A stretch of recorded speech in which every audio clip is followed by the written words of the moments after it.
Okay, we are live. All right, good morning, everyone. Want to welcome you all to Reading 365. This is the first day, and Ravinia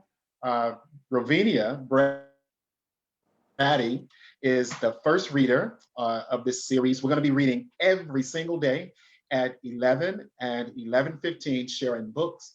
So gather the children around, whether you're in a school, daycare center, at home, wherever you are. Please join us every single day, 365 days for story time.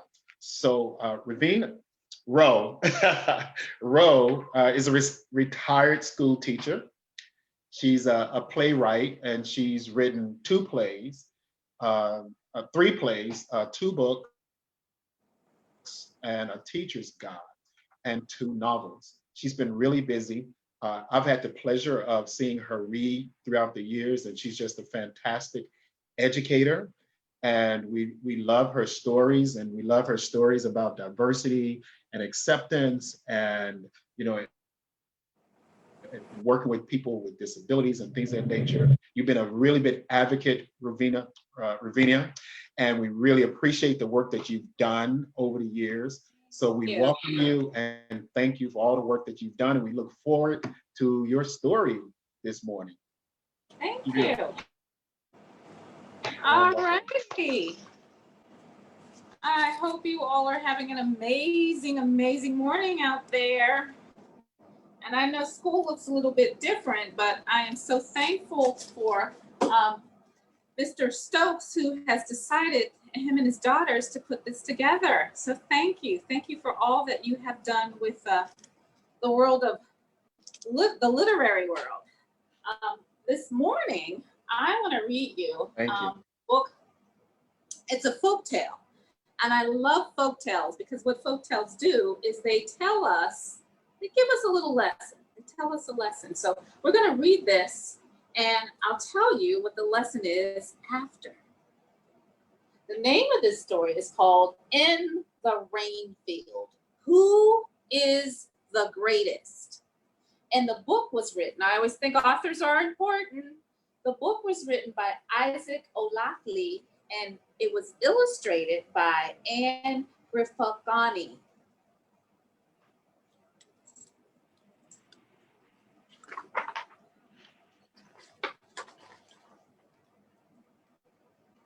In the rainfield of the Lagalas tribe of Africa towered the mountains of clouds. From the mountains of clouds, the river of birds flowed into the land of giant apes.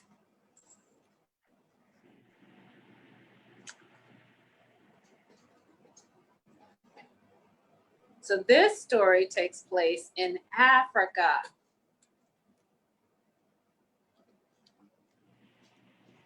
There, in the rainfield, a long time ago, wind, fire, and rain were not good friends at all.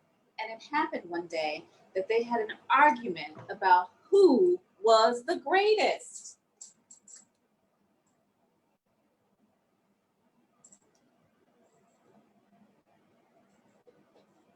I love the illustrations in this book. They are so colorful.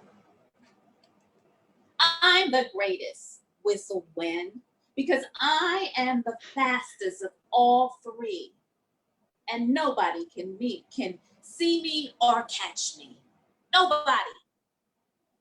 I'm the greatest, fumed Fire, because I am the hottest thing on earth, and nobody can stand near me.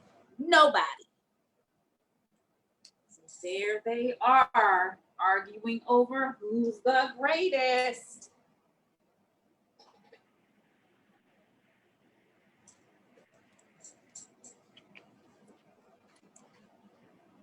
Rain said softly, the hottest and the fastest may not be the greatest. The greatest must be the gentlest. The three bickered back and forth and back. And since they could not agree, they decided to meet in 7 days to prove once and for all who was the greatest.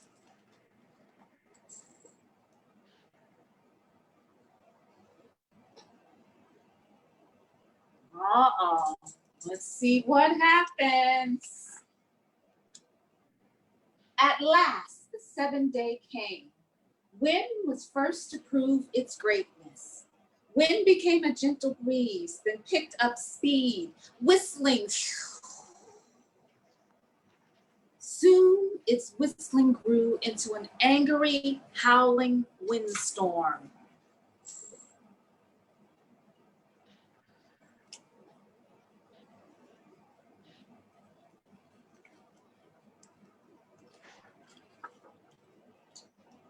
Birds fluttered, flip-flop, and whimpered, pee-wee, pee-wee, hurrying back to their nest. Village children huffed and puffed, kia, kia, ta-ta, kita, running from the wind. Roofs, huts, and barns flew, rah, flap, flap, in the screeching wind.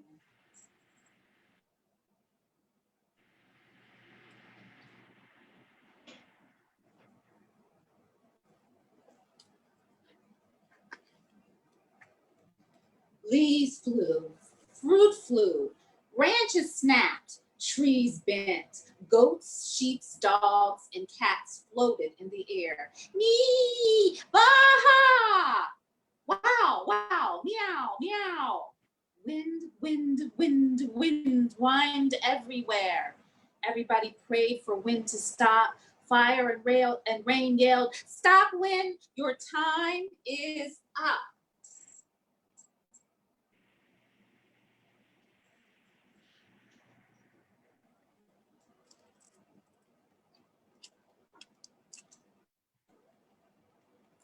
With one last gust, shrilling wind stopped. Alas, people were left hanging high in branches. When the bent trees straightened, it looked as if farmers, their wives, and their children grew on trees.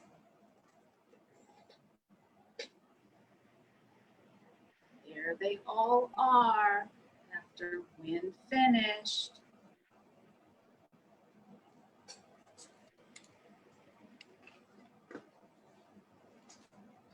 Now fire stepped in and began to crackle. Hurry, hurry. Then fire fumed with great fury. Soon a firestorm was eating everything in its way. Whirr, whirr. Animals scrambled for their burrows. Gara, gara, and into streams and rivers. Waka, waka. People plunged into lakes and ponds. Yara, yara.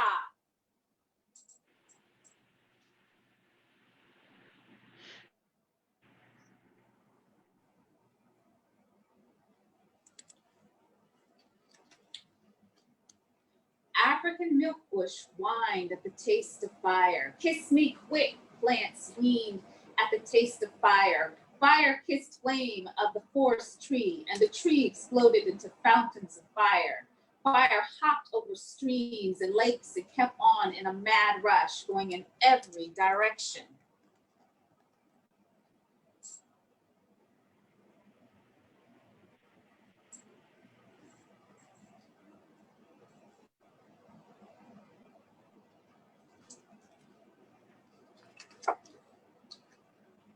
Wind and rain yelled, "Stop, fire, your time is up." But fire fumed, "No, I am the hottest. The hottest is the greatest. The greatest shall not stop." Wind blew, fume, fume, trying to snuff out fire, but that made fire bigger and stronger. I cannot stop fire. Is fire the greatest? Wind wondered.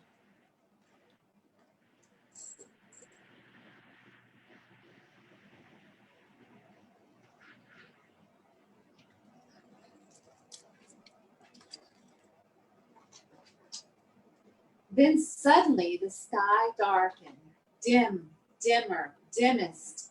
Lightning snaked across the sky. Thunder rumbled and roared. Grr, grr, kaboom, kaboom. Fire crouched, quivering under the great rain mass, and rain began to drip, gentle even upon the lowly lily of the field, and steadily upon fire.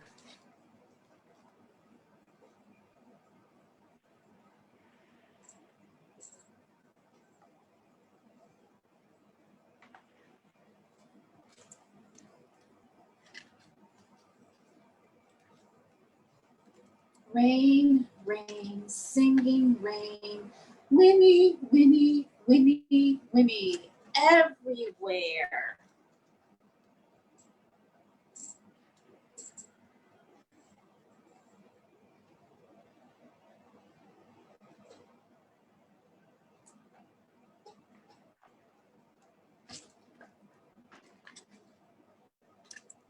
I will not stop, yelled Fire. Too late, whistled Wind. Too late, sang Rain. A gentle shower had smothered Fire. Fire was defeated. Fire hissed, shh. Rain is the greatest, and fire still makes a hissing noise whenever water is poured upon it.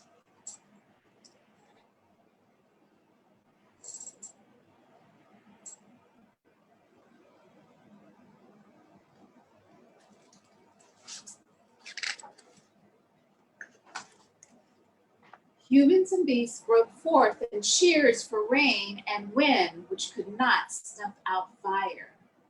Exclaimed, rain is the greatest, and to this day, wind goes around with rain, whistling.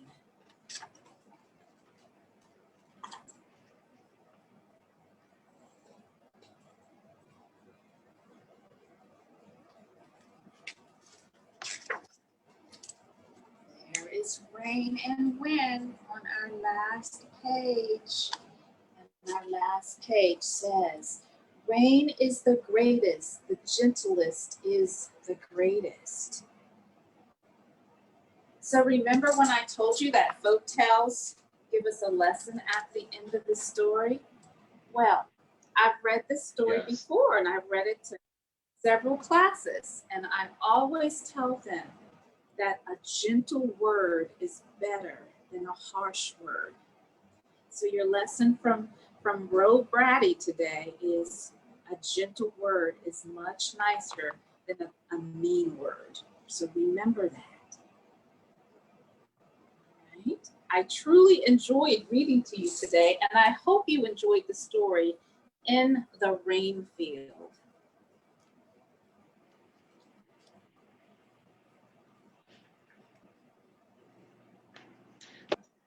That's a very good lesson. Thank you.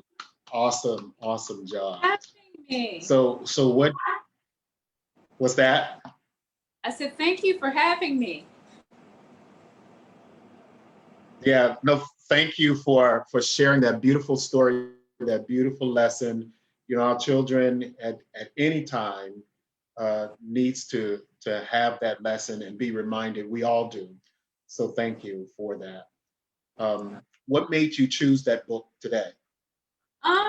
Well, first of all, like I said, I do enjoy folk tales because they do teach, they have a moral at the end of the story, but I love the colors. They're some of my favorite colors in this book.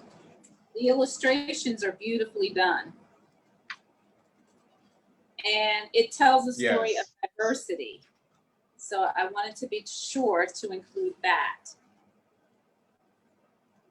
So I thought it was very colorful. Okay, no, that's beautiful.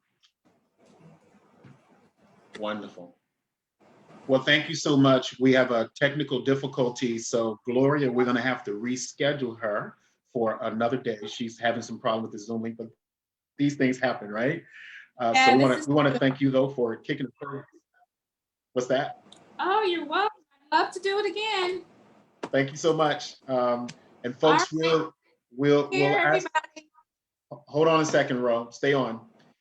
Folks, we want to thank you all for joining us with Storytime. Every single day we will be sharing stories, and we hope that you're able to join us no matter where you are. You can log on Facebook Live, the American Literacy Corporation's Facebook page, as well as my Facebook page, and some other folks may be sharing as well. I want to thank you all so much. For the next year, we will be sharing stories at 11 o'clock every single day. So we hope that you guys are able to join us. Thank you and have a good morning. Thank you so much. Bye-bye, everybody.